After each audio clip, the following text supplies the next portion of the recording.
पन्ना जिले के ब्रजपुर थाना क्षेत्र अंतर्गत धर्मपुर ग्राम में जो वारदात सामने आई है, उसके बाद पूरे राजनीतिक गलियारे में हलचल तेज हो गई है। प्रदेश से लेकर क्षेत्र तक जिसकी चर्चाएं हो रही हैं, तो सोशल मीडिया पर पोस्ट करने वालों की बाढ़ आ गई है। विपक्ष इसे गुंडाराज बता रहा है, कुछ यूजर इस हमले को बर्बरता बता रहे हैं, तो कोई इसे सरकार की नाकामी बता रहा है, कोई निष्पक्ष जांच की मांग कर रहा है, कोई आरोपियों की जल्द गिरफ्तारी की बात कह रहा है। वहीं पुलिस टीम दल बल के साथ शांति व्यवस्था को कायम करने के उद्देश्य से क्षेत्र में डेरा जमाए हुए है और अन्य आरोपियों की तलाश में जुटी है। दरअसल पन्ना जिले के ब्रजपुर थाना क्षेत्र अंतर्गत रात्रि में हुए ब्रजपुर पुलिस टीम पर हमले के मामले में पन्ना पुलिस के द्वारा गांव में दल बल के साथ पहुंचकर 2 थाना प्रभारियों के नेतृत्व में साक्ष्य एकत्रित किए गए। गांव में जिस स्थान पर घटनाक्रम हुआ, स्थानों को बारीकी से जमीनी मूल्यांकन किया गया। वहीं क्षेत्र में शांति व्यवस्था बनी रहे, इसको लेकर 100 से अधिक पुलिसकर्मियों की तैनाती कर दी। स्थिति को सामान्य करने का प्रयास किया जा रहा है। वहीं इस घटनाक्रम के मुख्य आरोपी पंचम यादव जिसको पुलिस पकड़ने गई थी, उसको तो गिरफ्तार कर लिया गया है, लेकिन जिन लोगों द्वारा पुलिस टीम पर हमला किया गया, उन सभी अन्य लोगों को चिन्हित करने का भी कार्य पुलिस के द्वारा किया जा रहा है। वहीं इस पूरे मामले को लेकर अतिरिक्त पुलिस अधीक्षक पन्ना वंदना सिंह चौहान ने बताया कि ब्रजपुर पुलिस को एक पुराने मामले में बीएनएस की धारा 103 के आरोपी की सूचना प्राप्त हुई, जिसके बाद थाना प्रभारी 10 पुलिसकर्मियों के साथ आरोपी को पकड़ने को लेकर गांव गए हुए थे, जहां पर ग्रामीणों ने पुलिसकर्मियों पर हमला कर दिया, जिससे हमारे सभी पुलिसकर्मी घायल हुए हैं। थाना प्रभारी महेंद्र सिंह भदौरिया और आरक्षक गंभीर रूप से घायल हो गए। इस पूरे घटनाक्रम में जो पुलिसकर्मियों के 2 हथियार और 2 पहिया वाहन था, वह पुलिस टीम ने गांव में बरामद कर लिया है और पूरे क्षेत्र में वर्तमान समय पर शांति व्यवस्था का माहौल है और अन्य आरोपियों की भी धरपकड़ जल्द होगी। पन्ना जिले में थाना ब्रजपुर हमारा जो लगता है, वहां पर कल पुलिस एक आरोपी को गिरफ्तार करने के लिए थाना क्षेत्र का गांव है धर्मपुर, वहां गई थी और आरोपी को पकड़कर लाते समय परिवारजनों ने और ग्रामीणों ने पुलिस की टीम पर हमला किया था। कहा जाता है, जिस प्रकार सिक्के के 2 पहलू होते हैं, उसी प्रकार हर बड़ी घटना की भी कोई बड़ी वजह होती है। जब मीडिया की टीम धर्मपुर गांव पहुंची तो चारों ओर सन्नाटा फैला हुआ था। गांव में भाई दूज के बड़े पर्व के बावजूद सभी गलियां सूनी थी, जैसे मानो पूरा गांव पलायन कर गया हो। 8 घंटे समय बिताने के बाद धीरे धीरे गांव वालों और आरोपित के स्वजनों से बात की गई तो सिक्के का एक और पहलू सामने आया है। सरपंच प्रतिनिधि शान सिंह ने बताया कि पुलिस की आरोपियों को पकड़ने की इस तरह की कार्यवाही कभी नहीं देखी, जहां पर आरोपी को 2 दिन पहले पकड़ा और छोड़ दिया और गांव में आकर घर के बाहर चिल्ला कर गंदी गालियां देने लगे। फिर गांव में आना, दल बल के साथ आरोपियों को घर से पकड़ना और ले जाना, उनके फिर माँ बहन को गालियां देना और वहीं परिवार की महिलाओं ने जब गालियां देने का विरोध किया तो जाति सूचक शब्द कहना, इस तरीके के पुलिस का व्यवहार रहा। 5 से 6 लोग आए और आके इन्होंने घर में जो है हमारे हमला बोला, आज हम दिवाली जो है यही खेलेंगे आपके धर्मपुर में और देखता हूँ दमुओं में कितनी दम है। जाति सूचक शब्द का जो है इन्होंने इस्तेमाल किया। फिर इसके बाद हम लोग शांत हो गए। हमने कहा भाई पुलिस से चलो गाली दे लिया। हमने किसी से कोई बात शेयर नहीं की। फिर ये कल फिर आए और आके जो है आरोपी पंचम सिंह यादव, उसको ये ले गए पकड़ के। ले जाने के बाद महेंद्र सिंह भदौरिया यहाँ करीब घर से जहां से आरोपी को पकड़ा, उससे करीब 200 मीटर आगे अपनी गाड़ी रोक के और कहते हैं कि यादों में जितनी दम है, ये जो घुटनहे हैं, ये भैंस चराने वाले, तुमने अपनी माँ का दूध पिया है। और मतलब माँ की गाड़ी, बहन की गाड़ी बहुत। और एक लड़की है छोटी नीतू यादव, उसको इन्होंने बाल पकड़ के और पटक दिया। जब पटक दिया तो पीछे से 1-2 लोगों ने इनके ऊपर हमला कर दिया।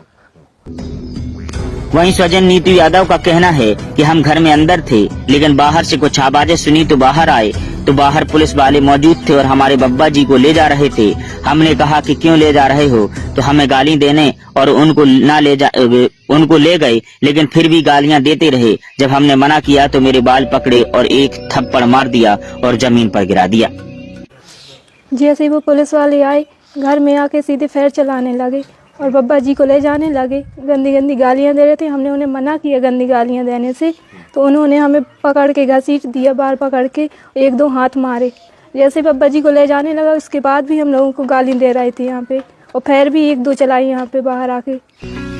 वहीं परिवार की महिला स्वजन साधना यादव का कहना है कि हमारे चाचा जब आरोपी थे तो पुलिस उनको बार बार क्यों छोड़ती थी, और फिर छोड़ने के बाद यहाँ पर आकर पूरे परिवार को गालियां देना और जाति सूचक शब्दों को प्रयोग कर गालियां देना और फिर बिटिया के साथ मारपीट करना, जिसके बाद विरोध हुआ। अगर मनसा पकड़ने की थी तो छोड़ते क्यों थे, और घर में पकड़ने आए लेकिन महिला पुलिसकर्मी को क्यों नहीं लेकर आए।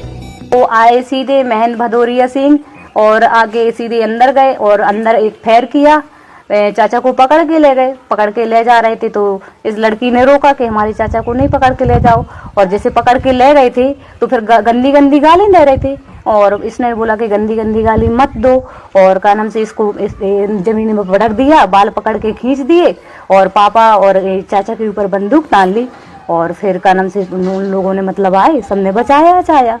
बस कोई महिला पुलिस थी उनके साथ? कोई नहीं था महिला पुलिस। अच्छा, उनका आरोप है कि पुलिस वालों पर आप लोगों ने हमला किया, मारपीट की, ये क्या सही है गलत है?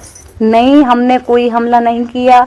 ये है कि हाँ, हम लोगों को जब मानने लगे तो थोड़ी बहुत उनको भी मतलब फिर पापा और उन्हें मतलब वो किया, लेकिन हाँ बचाव किया हम लोगों को कि हमारी मतलब हमारा भी हाथ पकड़ लिया था, इसको जमीन में पकड़ लिया था, हम लोगों ने जैसे बचाया।